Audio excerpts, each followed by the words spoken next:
Masonry is work using stone, brick, or concrete. This is obvious. Everyone knows this. But what about Freemasonry? What kind of stuff do Freemasons do?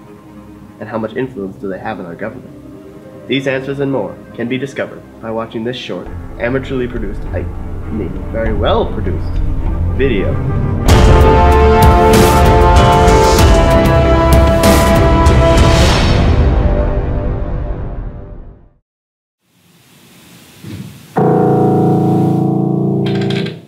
So let's talk about the most famous Freemasons, because I know that's all you want to hear about anyway, and you really don't care about the rest.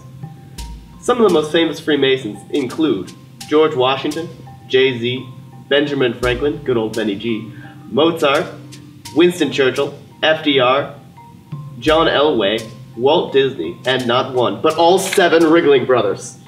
It's theorized that KFC was started so that Colonel Sanders could cater to the Freemasons. Spooky, right? Well, let's learn some more from Hurlink. So Freemasonry is actually one of the world's most well-known and secret society and fraternity. It began in medieval Europe as a guild for stonemasons, but later became a social organization instead. So they're no longer these stonecutters of old. And the first Grand Lodge, kind of like our modern day clubhouse, was created in 1717 in London. They have secret rituals and handshakes which generated suspicion and caused Pope Clement VII to make a decree against Freemasonry, which was thought to be satanic in 1738. At meetings, non-Masons and cameras are not allowed, but in each meeting they wear aprons like traditional stonecutters. They're prevented from talking about religion or politics to other people who do not have membership, and so they keep their secrets to themselves. But in order to become a Mason, men are required to petition a local lodge for membership, where they will vote on whether to accept him. And so once the person becomes a 3rd degree member, he can join other offshoots. Wow, thanks Hurley. Now everyone knows about Freemasonry. But what about other stuff? Historical stuff. That kind of stuff. Let's talk to Aubrey to see how Freemasons have influenced history. So we've all learned in history classes about World War II and how people of the Jewish faith were rounded up, imprisoned, and brutally tortured and killed by the Nazis. But what most people don't know is that Freemasons pretty much started the Second World War. After World War I, a lot of anti-Semitic and right-wing Germans who didn't like Jews claimed that the Jews and Freemasons had planned to drag out the war. The Germans thought that the Jews wanted to destroy Germany, Russia, Austria, all because they were aristocratic empires. They didn't like having Jewish domination by establishing Bolshevism.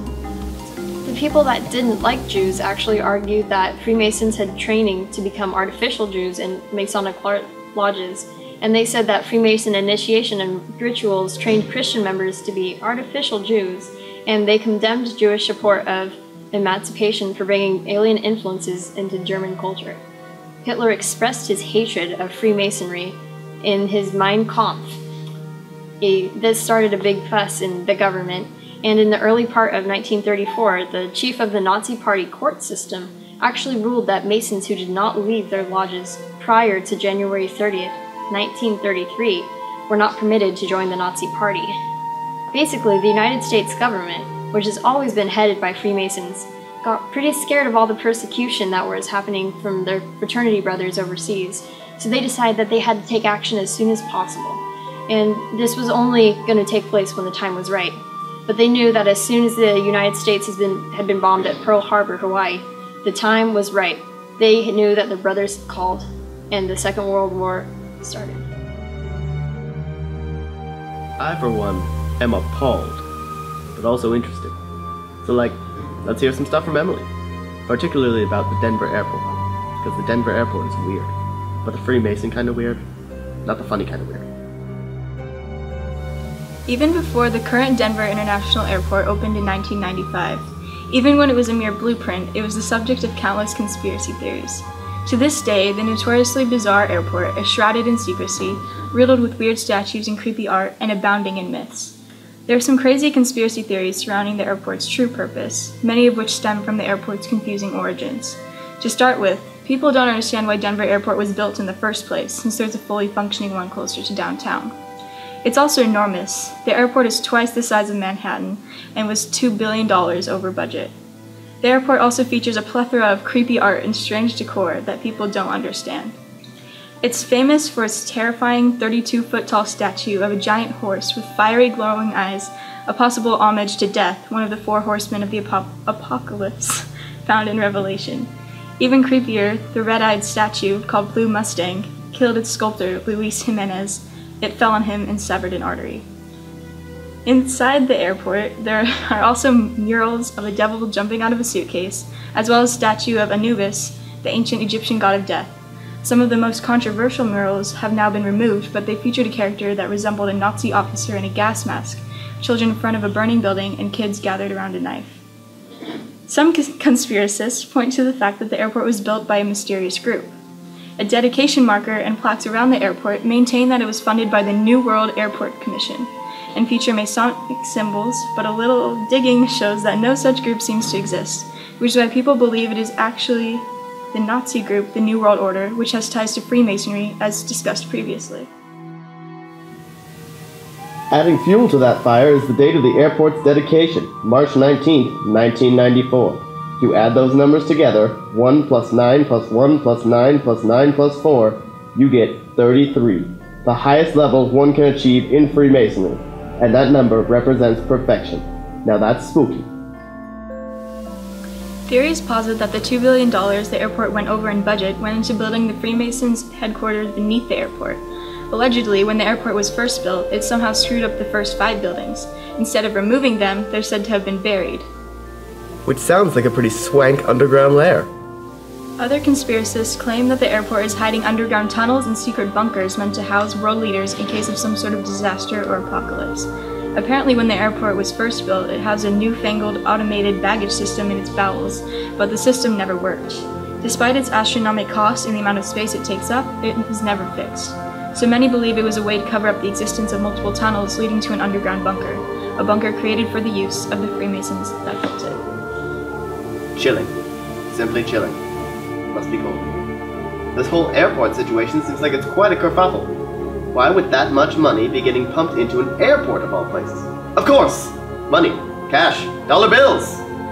Let's see what Grace has to say about the U.S. dollar and also our nation's capital. Maybe she can help us find more evidence. So, Freemasons have been so involved in our government since its conception that their mark is apparent in the very foundations of our nation's capital. Pierre L'Enfant, a known Freemason, designed the layout of Washington, D.C. in the 1790s. If one takes a closer look at the street plan, they'll notice the occult symbols he embedded into the city, the most significant of which is the inverted pentagram, which is located directly in front of the White House. DuPont Circle and Logan Circle mark the top 2 points of the pentagram, Washington Circle marks the left-hand point, and Mount Vernon Square marks the right-hand point. These 4 upper points of the pentagram are said to represent the 4 elements: fire, water, earth, and air.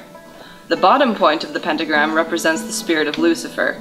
And guess where that bottom point is located? Right at the feet of our country's leader, the White House. Freemasons also control the treasury, which is why the dollar bill is covered in Masonic symbols. Some of the Freemasons involved in the beginning stages of designing the dollar bill were Benjamin Franklin, Thomas Jefferson, and William Barton, who was a man experienced in heraldry. The Great Seal of the United States is particularly loaded with Masonic images. If you look at the eagle, you'll count 32 feathers on the right wing, which is the number of degrees in Scottish Rite Freemasonry. The left wing has 33 feathers, and the extra feather corresponds to the extra degree awarded to Masons who give excellent service. And then the 9 tail feathers correspond to the number of degrees in Chapter, Council, and Commandery of the York Rite. Despite the shroud of mystery that the Freemasons hide behind, it's easy to see their involvement in our government if you just look in the right place. It's clear that the Freemasons are controlling our government through a complicated system of power that they've set up. That much is obvious. But if they're in control of the government, what have they been covering up? What do they want to hide from us? Let's talk to Elliot to find out. Another example that definitely shows the Freemasons' control of the United States government is apparent in the moon landings that occurred between 1969 and 1972. During this era, the United States was locked in a worldwide struggle with the Soviet Union, a collection of events that are more commonly known as the Cold War. In reality, the Freemasons were battling against the Illuminati, fighting for control over the world. In the beginning, the Soviet Union, run by the Illuminati, was thoroughly beating the United States and the Freemasons at every turn. For instance, the Illuminati and the Soviet Union were the first to develop an intercontinental ballistic missile, more commonly known as an ICBM, put an object and human into orbit, and detonate the strongest bomb ever in existence, even to this day. At this point, the United States and Freemasons were losing face and had to do something quickly. Therefore, realizing that they would never beat the Soviet Union and the Illuminati to the moon, they created the fake moon landings that we all know about today. This way, the Freemasons could ensure they were victors of the arms race. Plus, these faked moon landings were very influential in increasing the faith of the American people, a consequence that greatly helped the Freemasons' cause.